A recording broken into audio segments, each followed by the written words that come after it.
We're really pleased to welcome Madam Mireya Agüero de Corrales. And I will start with my first question, which is related to the foreign affairs of Honduras. How does Honduras see its future in the Latin American continent? And more widely, what are the interests of Latin America regarding its more broader international relations?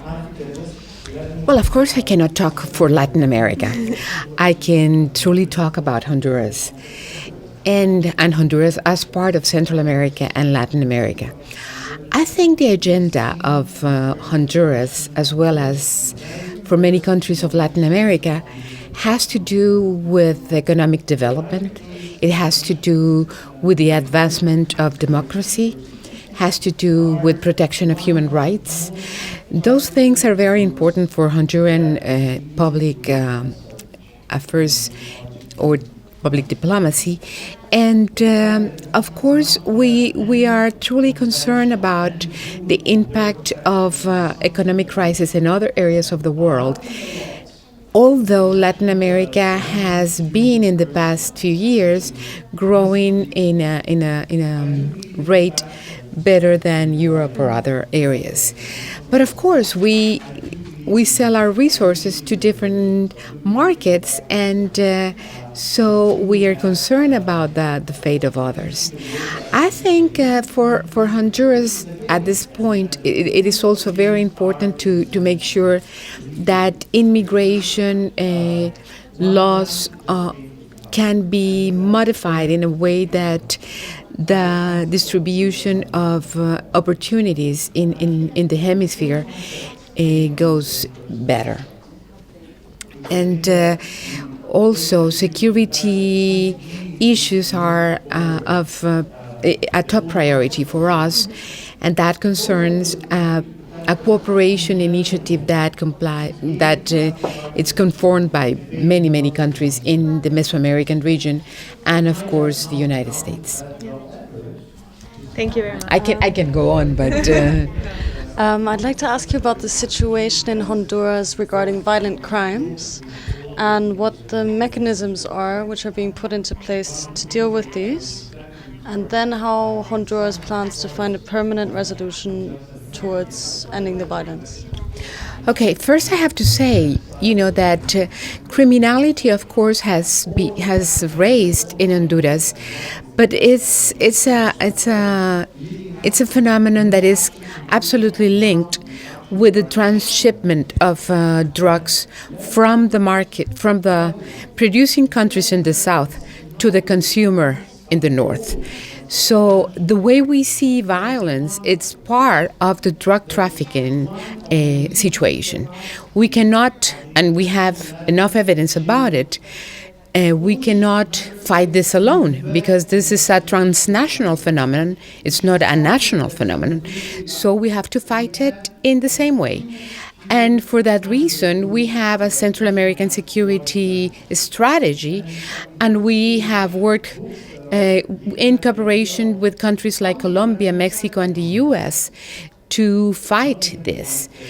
Of course, in the national arena, the country has been paying a lot of attention to it, and sadly enough, we have had to take resources from areas that are so important for us, like health and education, and put them in security. We approved last year what we call a tasa poblacional de seguridad, which was not very popular, which is a new tax that is being put into some prevention programs or combating crime programs. So we have covered, or we're trying to cover, 4 areas, and that's the national strategy. First, the combat of crime, where we are expecting that we would stop drug coming into the country and trying to strengthen our interdiction capabilities.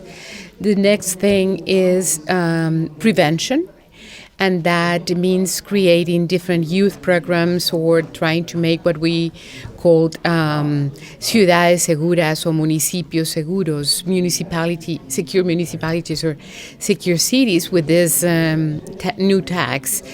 The other area is rehabilitation, and that has to do with complete reform of our jails and other detention institution. And the last one is what we call strengthening of institutions. We know we have to work on criminal investigation. We have to strengthen the possibilities and capabilities of the police, which we are in a process reform, and also of our judiciary. So it's a very comprehensive and integral approach we're taking. Thank you very much. So the last question: how could the position of the countries of Central America be strengthened regarding North and South America? And in your opinion, could cultural diplomacy represent a valuable tool, and how could this be developed? I think that integration in Central America, it's very important to be regarded as a region. We were never intended, historically speaking, to be individual states. We're so small for that, too small for that.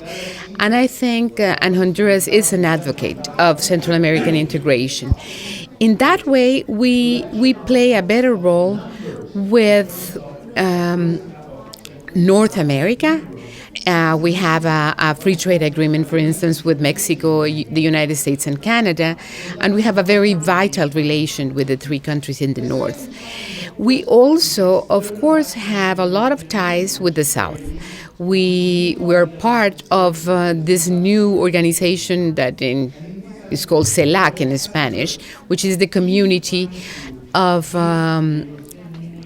Latin American and Caribbean states. We're also very active in the OAS. So, of course, we're part of all these systems, and we see them as coming together and as a way of interacting and being more creative in the areas of commerce, in the areas of education, of course, in security initiatives. So from Honduras' point of view, it's very important that this vitality is strengthened and that we can have really a possibility to work jointly and as a bloc in the international community. Thank you very much. Thank you very much. You're welcome.